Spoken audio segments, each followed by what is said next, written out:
وعلى إبراهيم وعلى آل إبراهيم إنك حميد مجيد. اللهم بارك على محمد وعلى آل محمد كما باركت على إبراهيم وعلى آل إبراهيم إنك حميد مجيد. الحمد لله نحمده ونستعينه ونستغفره ونؤمن به ونتوكل عليه ونعوذ بالله من شرور أنفسنا ومن سيئات أعمالنا. من يهده الله فلا مضل له ومن يضلله فلا هادي له. وأشهد أن لا إله إلا الله وحده لا شريك له وأشهد أن محمدًا عبده ورسوله. فأعوذ بالله من الشيطان الرجيم. بسم الله الرحمن الرحيم. قال يا بني إني أرى في المنام أني أذبحك فانظر ماذا ترى. قال يا أبت افعل ما تؤمر ستجدني إن شاء الله من الصابرين. وقال الله تبارك وتعالى في موضع آخر ولله على الناس حج البيت من استطاع إليه سبيلا. صدق الله العلي العظيم وصدق رسوله النبي الكريم ونحن على ذلك لمن الشاهدين والشاكرين والحمد لله رب العالمين.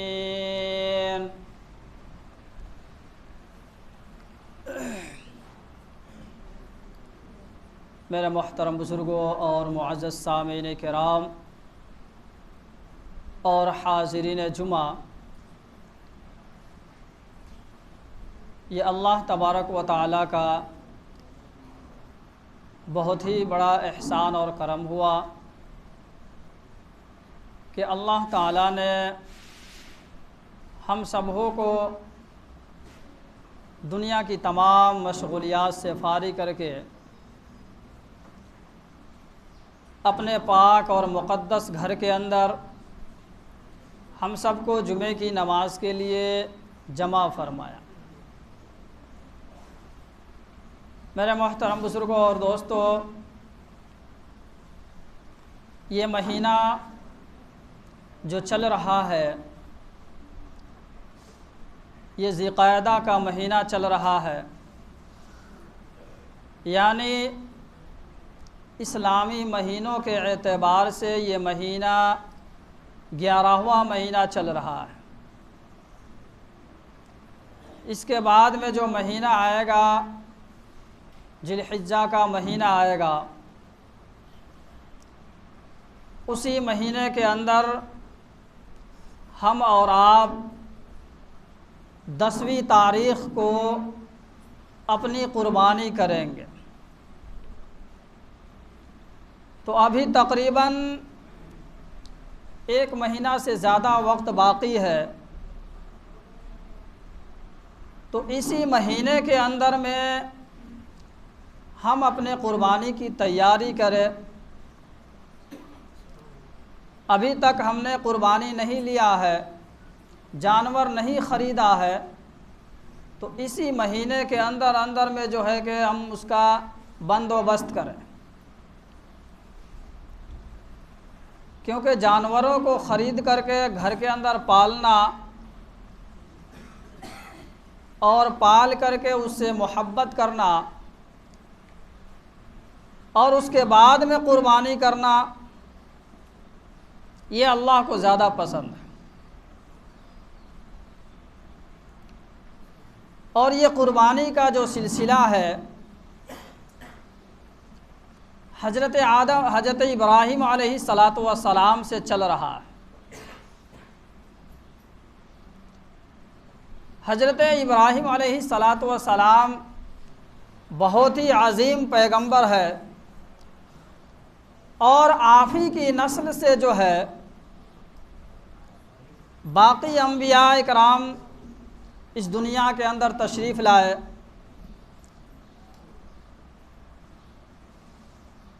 اور سب سے اہم اور بڑی چیز یہ ہے کہ اللہ کے رسول صلی اللہ علیہ وسلم بھی آپ کے ہی نسل سے ہے۔ اسی لیے آپ کو اللہ نے وہ مقام دیا ہے کیونکہ آپ کی قربانی بھی بہت زیادہ ہے۔ اللہ تبارک و تعالیٰ نے حضرت ابراہیم علیہ السلام سے ایسی قربانیاں، انہوں نے ایسے امتحان لیے ہیں، اور حضرت ابراہیم نے تمام امتحانوں میں جو ہے کہ 100% جو ہے نا آپ نے کامیابی حاصل کی ہے۔ حضرت ابراہیم علیہ السلام آپ کی جو پیدائش ہے، ایک ایسے گھرانے کے اندر آپ کی پیدائش ہے کہ جس گھر کے اندر بتوں کی پرستش یعنی بتوں کی پوجا ہوا کرتا تھا، اور اس گھر کے اندر صرف پوجا ہی نہیں بلکہ جو ہے کہ بتوں کو بنایا جاتا تھا۔ اس گھر کے اندر بتوں کو بنا کر کے جو ہے کہ بازاروں کے اندر اور میلوں کے اندر جو ہے کہ فروخت کر دیا جاتا تھا۔ ایسے گھر کے اندر جو ہے کہ آپ کی پیدائش ہوئی۔ حضرت ابراہیم علیہ السلام، ان کے والد کا نام آزر تھا، اور ان کے والد کا کام یہی تھا کہ وہ بتوں کو بنا کر کے یعنی مورتیوں کو بنا کر کے بازاروں میں میلوں میں فروخت کیا کرتے تھے۔ جب حضرت ابراہیم علیہ السلام کی پیدائش ہوئی، لوگ بتوں کی پوجا کیا کرتے تھے۔ جب آپ کچھ بڑے ہوئے تو آپ لوگوں کے اندر دعوت و تبلیغ کا کام شروع کیا۔ آپ نے کہا کہ آپ ایسے معبودوں کی کیوں پوجا کرتے ہو کہ جو نہ کھا سکتا ہو، نہ وہ پی سکتا ہو، نہ وہ آپ کی ضرورت کو پورا کر سکتا ہو، اگر اس کے اوپر اگر ایک مکھی بیٹھ جائے تو وہ مکھی کو بھی ہٹانے کی اس کے پاس طاقت نہیں ہے، تو ایسے پتھروں کی ایسی مورتیوں کی آپ پوجا کیوں کرتے ہو؟ تو جیسے ہی یہ بات ان کے والد اور لوگوں نے سنا تو کہا کہ ہمارے باپ داداؤں نے جو ہے کہ یہی طریقہ کرتے ہوئے آیا ہے، اس لیے ہم بھی جو ہے کہ اس کی پوجا کرتے ہیں، اور تم جو ہے کہ میرے دھرم سے، میرے مذہب سے جو ہے کہ تم نکل چکے ہو، اس لیے جو ہے کہ تمہیں جو ہے یہاں سے تم گھر چھوڑ دو۔ حضرت ابراہیم علیہ السلام نے جب لوگوں نے آپ کی باتوں کو نہیں مانا تو آپ گھر چھوڑ کر کے چل دیے۔ اب یہ لوگ کا ایک معمول تھا کہ ہر سال جو ہے کہ میلہ لگا کرتا تھا، اور اس میلے کے اندر لوگ جو ہے کہ جاتے تھے اور وہاں جو ہے کہ اپنی ضرورتیں کی چیز خریدتے تھے۔ اس میں بھی جو ہے کہ ان کے باپ جو تھے آزر، وہ بت بنا کر کے جو ہے کہ اسی میلہ میں لے جا کر کے فروخت کیا کرتے تھے۔ اتفاق ایسا ہوا کہ اس میلے کے اندر جو ہے کہ ایک مرتبہ آگ لگ گیا کسی چنگاڑی کی وجہ سے۔ اب آگ لگنے کی وجہ سے جو ہے کہ اس میلے کے اندر جتنے اشیاء تھے وہ سارے کے سارے جل کر کے راکھ ہو گئے۔ اس کے بعد میں دوسرے سال پھر میلہ لگا، سارے لوگ اس میلہ میں شریک ہوئے، لیکن حضرت ابراہیم جو ہے کہ اس میلہ میں شریک نہیں ہوئے۔ لوگوں نے کہا کہ ابراہیم تم بھی چلو ساتھ میں، تو حضرت ابراہیم نے کہا کہ میں نہیں جاؤں گا۔ لوگوں نے پوچھا کیوں؟ کہا کہ تم اس میلے میں اور اس بت کا پوجا کرنے جا رہے ہو کہ جو بت جب اس میلے میں آگ لگ گیا تو اس کو بجھا نہیں پایا ہو، اور وہ بت خود جل گیا، اپنے آپ کو بھی وہ بچا نہیں پایا، ایسے بتوں کی جو ہے کہ تم پوجا کرنے جا رہے ہو، لہٰذا ہم نہیں جائیں گے۔ حضرت ابراہیم علیہ السلام نہیں گئے، باقی پورے محلے کے لوگ چلے گئے میلے کے اندر۔ حضرت ابراہیم نے جو ہے کہ جو ان کا جو عبادت گاہ تھا، جس کے اندر جو ہے کہ 360 بت رکھا ہوا تھا۔ حضرت ابراہیم جو ہے کہ سارے لوگ تو چلے گئے تھے میلے کے اندر، لیکن حضرت ابراہیم اٹھے اور اس بت خانے میں چلے گئے جس کے اندر بت جو ہے رکھا ہوا تھا۔ آپ نے سب بتوں کو جو ہے کہ توڑ کر کے، کسی کا جو ہے کہ ہاتھ توڑ دیا، کسی کا پیر توڑ دیا، کسی کا کچھ توڑ دیا، لیکن جو اس بت خانے کے اندر جو سب سے بڑا بت تھا اس کو آپ نے چھوڑ دیا، اور جس کلہاڑی سے جو ہے کہ سب بتوں کو آپ نے توڑا تھا وہی کلہاڑی جو ہے کہ اس بڑے بت کے گلے کے اندر لٹکا دیا۔ اب لوگوں نے جو ہے کہ میلہ سے جب واپسی آیا تو یہ ماجرا دیکھا، تو اب لوگوں کو یہ شک ہوا کہ ابراہیم ہی ایسا کام کر سکتا ہے، کیونکہ سب لوگ تو میلہ میں تھے اور ابراہیم جو ہے کہ وہ میلہ میں نہیں گیا تھا، اور اس سے پہلے جو ہے کہ وہ ہماری مخالفت کیا کرتا تھا، ہمارے بتوں کی بھی جو ہے کہ وہ مخالف تھے۔ لوگوں نے پوچھا کہ ابراہیم تم نے ایسا کام کیا ہے؟ تو حضرت ابراہیم نے کہا کہ تم اپنے معبود سے پوچھ لو نا کہ اس کے ساتھ میں کون ایسا معاملہ کیا ہے۔ جب تمہارا وہ خدا ہے، تمہارا وہ پروردگار ہے، تو وہ خود جو ہے کہ بتا دے گا کہ اس کے ساتھ میں یہ کس نے کیا ہے۔ تو لوگوں نے کہا کہ یار تم پاگل ہو گئے ہو، کیا بت بھی کبھی بول سکتا ہے؟ تو حضرت ابراہیم نے کہا کہ جب وہ بول نہیں سکتا ہے تو تم اس کی عبادت کیوں کر رہے ہو؟ اس کے ہاتھ کس نے توڑے، اس کے پاؤں کس نے توڑے؟ جب اتنا بھی بتانے پر وہ قادر نہیں ہے تو پھر وہ معبود کیسے ہو سکتا ہے؟ تمہاری ضرورت کو پورا کیسے کر سکتا ہے؟ تمہیں بیماری میں شفا کیسے دے سکتا ہے؟ تو لہٰذا تم ایسے معبودوں کی جو ہے کہ ایسے بھوتوں کی جو ہے کہ تم پوجا نہ کرو۔ اب لوگوں کا یہ مشورہ ہوا کہ ابراہیم نے تو ہمارے معبودوں کے ساتھ میں ایسا معاملہ کیا ہے، لہٰذا ایسی تدبیر سوچا جائے کہ ابراہیم کو جو ہے کہ جلا کر کے راکھ کر دیا جائے، اس کا وجود ہی باقی نہ رہے۔ اور اس وقت کا جو بادشاہ تھا وہ نمرود تھا۔ لوگوں نے مشورہ کر کے نمرود بادشاہ کے پاس گیا اور کہا کہ بادشاہ سلامت، ابراہیم نے ہمارے بتوں کے ساتھ میں یہ معاملہ کیا ہے، اور ہم لوگ کا مشورہ یہ ہوا ہے کہ ابراہیم کو جو ہے کہ آگ جلا کر کے اس میں جلا دیا جائے۔ اب جو ہے کہ بادشاہ کا حکم ہوا کہ ابراہیم کو بلا کر کے لاؤ۔ لوگوں نے ابراہیم کو بلا کر کے دربار میں حاضری کرائی۔ نمرود نے اس سے سوال کیا کہ ابراہیم تم نے ایسا معاملہ کیوں کیا؟ بتوں کے ساتھ میں جو معاملہ ہوا تم نے کیوں کیا؟ کیا تم نے بت کو جو ہے کہ اس کے ہاتھ پاؤں توڑے؟ تو اس بادشاہ کے پاس میں حضرت ابراہیم نے ہمت رکھ کر کے اور کہا کہ آپ مجھ سے کیوں سوال کرتے ہیں؟ آپ اس خود بت سے جا کر کے پوچھ لیجئے کہ اس کے ساتھ میں یہ معاملہ کس نے کیا ہے، وہ خود بتلا دے گا۔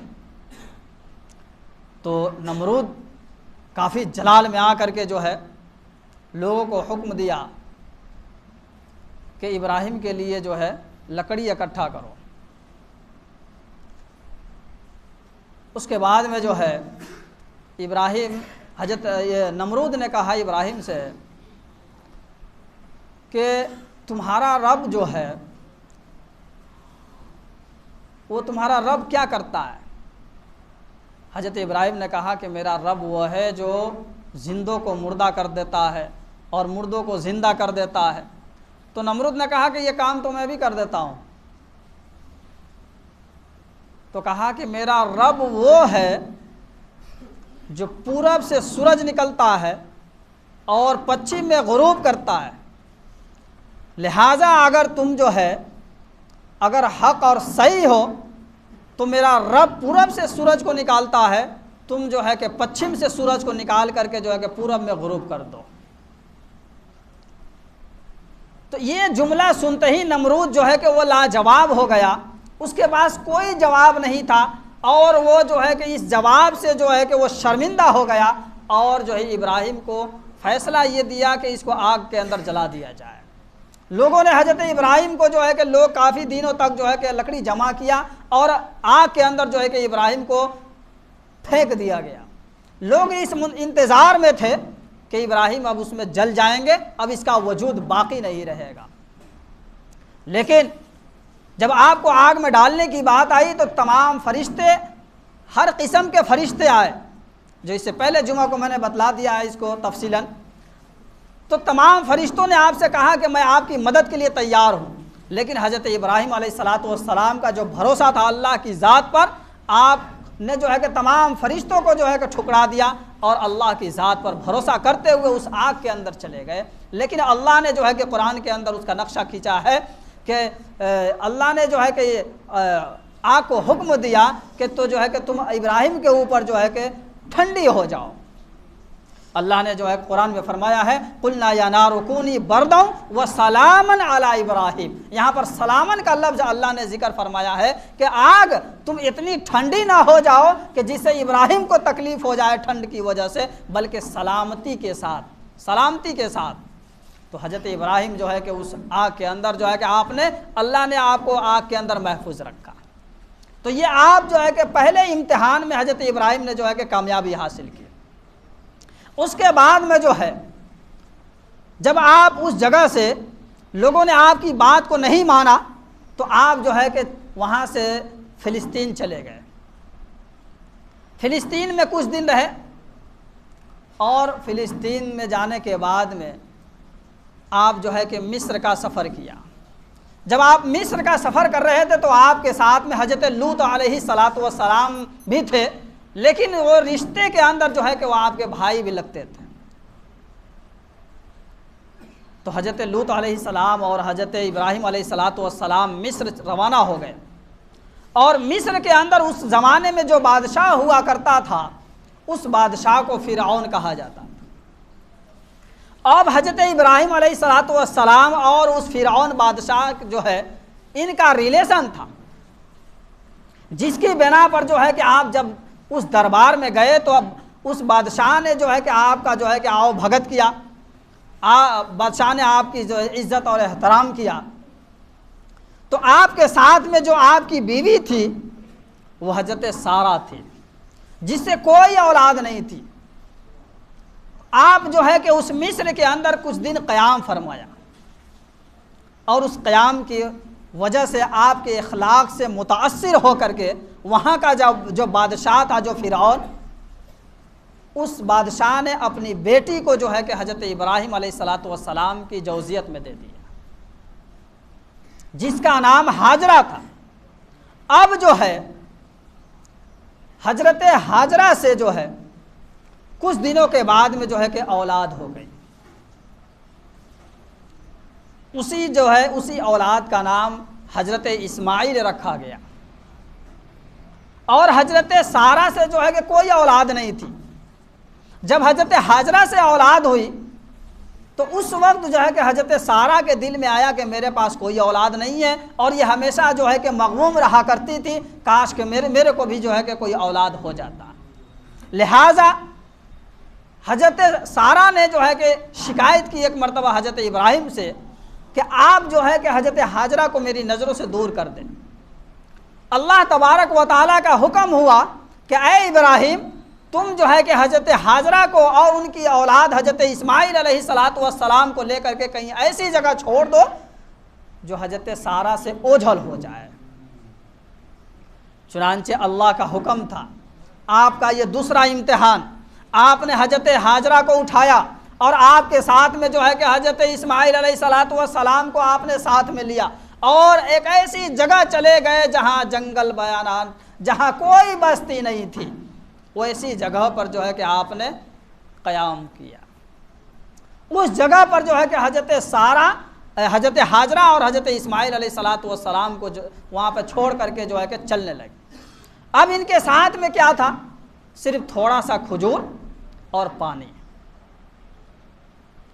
حضرت ہاجرہ نے کہا کہ ابراہیم تم مجھے ایسی جگہ چھوڑ کر کے جا رہے ہو جہاں کوئی چرند پرند بھی نہیں ہے، جہاں کوئی ایسی چیز نہیں ہے جس سے ہم مدد لے سکتے ہیں، جہاں پہ کوئی پانی نہیں ہے، جہاں پہ کھانے کا کوئی چیز نہیں ہے، دور دراز تک جو ہے کہ کوئی درخت نہیں ہے، بالکل چٹیل میدان ہے، اور اس چٹیل میدان میں جو ہے کہ مجھے تم چھوڑ کر کے جا رہے ہو.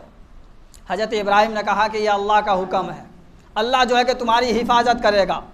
چنانچہ دو چار روز جو ہے کہ حضرت حاجرہ کے پاس جو سامان تھا، جو کھانے کا جو چیز تھا وہ جو ہے کہ ختم ہو گیا، جو پانی تھا وہ بھی ختم ہو گیا۔ لیکن جیسے ہی وہ کھانے کا سامان جو ختم ہوا، حضرت حاجرہ جو ہے کہ وہ پریشان ہو گئی۔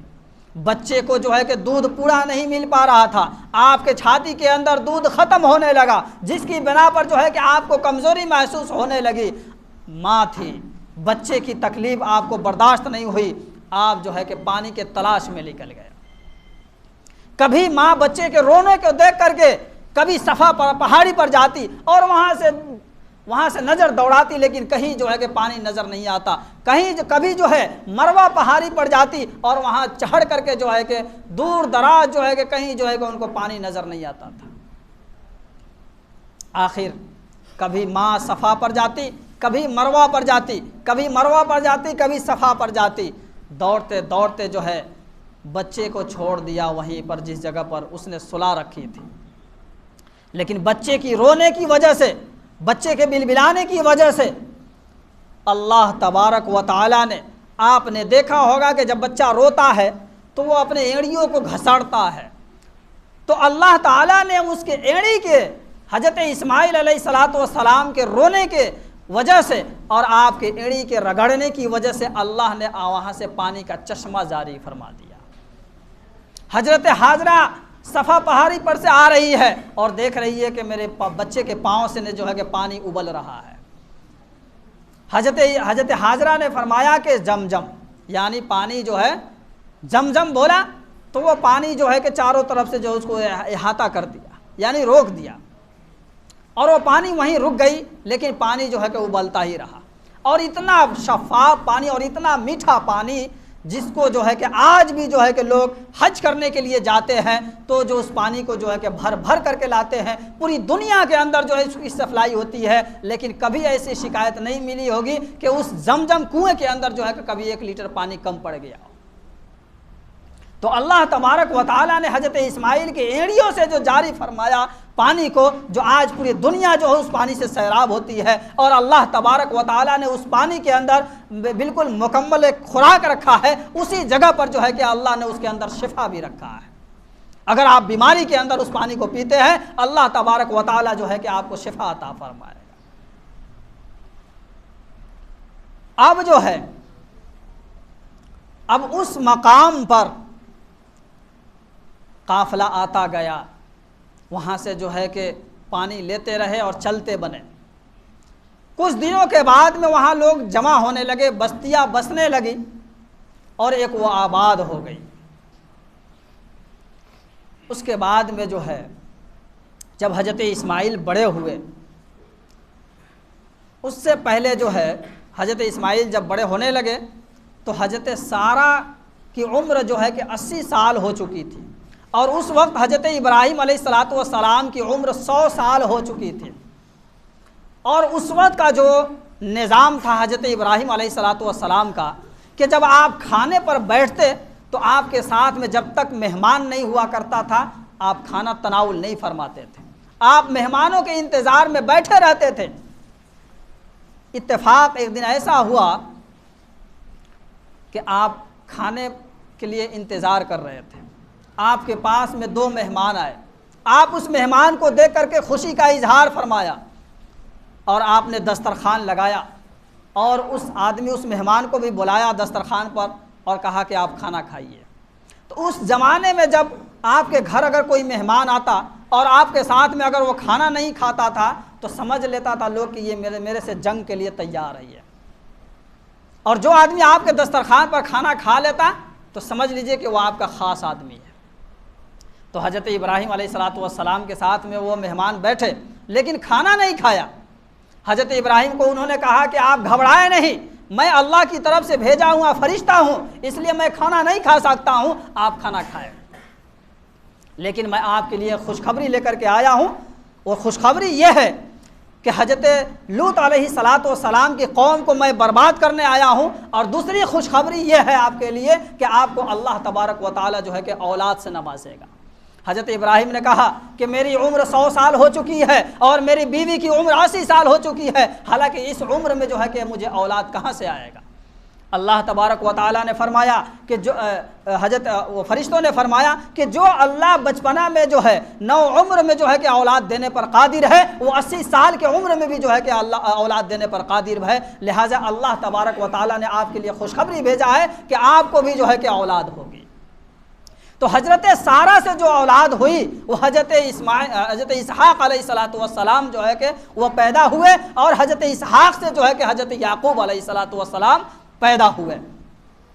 اب جو ہے یہاں جو ہے کہ حضرت سارہ سے جو ہے کہ اور حضرت حاجرہ دونوں سے اولادیں ہوئی، لیکن اللہ تبارک و تعالیٰ نے حضرت ابراہیم کو جو تیسرا امتحان میں جو ڈالا ہے وہ اللہ تبارک و تعالیٰ قرآن کریم کے اندر فرمایا ہے، قال یا بنی انی اری فی المنام انی اذبحک فانظر ماذا تری، کہ اے میرے بیٹے میں جو ہے کہ 3 دن سے جو ہے کہ خواب دیکھ رہا ہوں، اور اللہ تبارک و تعالیٰ جو ہے تمہیں قربانی مانگ رہا ہے، تمہاری جانوں کو اللہ قربانی مانگ رہا ہے۔ پہلے دن دیکھا، آخر باپ ہے، اس عمر میں آپ کو اولاد ملی، اور اس عمر میں آپ یہ اندازہ کیجئے کہ جس کو اولاد نہ ہو اور ان کو 80 سال کی عمر میں 70 سال کی عمر میں اولاد اللہ دے، تو بتلائیے کہ اس اولاد سے باپ کو کتنی محبت ہوگی۔ لیکن اس عمر میں بھی اللہ نے اولاد دے کر کے بھی جو ہے کہا کہ اے ابراہیم تو اپنی اولاد کو قتل کر دے، میرے راستے میں اس کو ذبح کر دو، میرے راستے میں اس کو قربانی کر دو۔ اب اس باپ کے اوپر کیا گزرتا ہوگا؟ آپ نے پہلے دن یہ خواب دیکھا، پھر جو ہے کہ آپ سکوت اختیار کیا، ہو سکتا ہے خواب کی بات ہے، آپ نے دوسرے دن یہی خواب دیکھا۔ نبی کا خواب صرف خواب ہی نہیں ہوتا ہے، وہ وحی کا ایک ذریعہ ہوتا ہے۔ اللہ تبارک و تعالیٰ نے آپ کو 3 دن وہ خواب دکھلایا اور حضرت اسماعیل کی قربانی مانگا۔ جب آپ نے اپنے اسماعیل کو کہا کہ بیٹا میں ایسے خواب دیکھ رہا ہوں کہ اس خواب کے اندر اللہ تبارک و تعالیٰ آپ کی قربانی مانگ رہا ہے، حضرت اسماعیل نے کہا کہ ابو جان اللہ کا جو حکم ہے اس کو آپ کر گزریے۔ چنانچہ حضرت اسماعیل علیہ السلام اور حضرت ابراہیم علیہ السلام دونوں جو ہے تیار ہو گئے قربانی کے لیے۔ اس وقت جو ہے اگر ہم ہوتے، ہماری بیوی ہوتی تو کہتی کہ بہت زمانے میں تو ایک اولاد ہوئی ہے اور اس اولاد کو بھی جو ہے کہ آپ قتل کرنے کے لیے لے جا رہے ہیں، اس اولاد کو بھی جو ہے کہ قربان کرنے کے لیے لے جا رہے ہیں۔ لیکن میرے محترم بزرگوں اور دوستوں، وقت کی قلت ہے، انشاءاللہ یہاں سے جو ہے کہ پھر اگلے جمعہ کو انشاءاللہ آپ کو بتلاؤں گا کہ حضرت اسماعیل علیہ السلام کو کی جو قربانی ہوئی، اور یہ قربانی کا جو سلسلہ جو ابھی تک چل رہا ہے، قیامت تک یہ سلسلہ چلتا رہے گا۔ لیکن جو ہے کہ اس سے پہلے جو ہے وہاں اللہ نے جو ہے کہ بیٹے کی قربانی مانگا ہے، لیکن ہم اور آپ تھوڑے سے پیسے کی وجہ سے جو ہے ہم اور آپ قربانی نہیں کر پاتے ہیں۔ وسعت اور حیثیت ہونے کے ساتھ ساتھ میں بھی جو ہے ہم اور آپ سوچتے ہیں کہ پیسے جو ہے کہ 10-15 ہزار کی اگر قربانی لے لیتے ہیں تو ہمارا مال خرچ ہو جائے گا، کہاں سے آئے گا؟ لیکن میرے محترم بزرگوں اور دوستوں، اس قربانی کی فضیلت پر جو ہے کہ انشاءاللہ اگلے جمعے بھی انشاءاللہ روشنی ڈالوں گا۔ اس سے پہلے جو ہے کہ ابھی بھی وقت ہے، ہم سب جو ہے کہ قربانی اپنے حوصلے کے ساتھ میں جو ہے وہاں جو ہے کہ باپ اپنے بیٹے کی قربانی کرنے کے لیے تیار ہے، تو کیا ہم جانور قربان کرنے کے لیے تیار نہیں ہیں؟ تیار ہے نا انشاءاللہ؟ انشاءاللہ اللہ تعالیٰ سے دعا کرے کہ اللہ تعالیٰ ہمیں بھی اور آپ سب کے ارادے و قبول فرمائے۔ وآخر دعوانا الحمدللہ رب العالمین۔